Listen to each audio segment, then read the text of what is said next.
తెలవారుజాముల్లో వెంకటరమణ తండ్రి సుప్రభాతము చేసెను సురులే రమణ.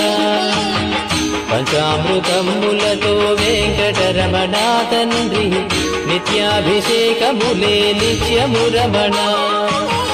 వజ్రమకుటంబుతోను వెంకటరమణ తండ్రి శంకు చక్రధారుడవే తిరుమల రమణ. మూడు నామాలతోను వెంకటరమణ తండ్రి ముల్లోకములు ఏదడి మూర్తి విరమణ.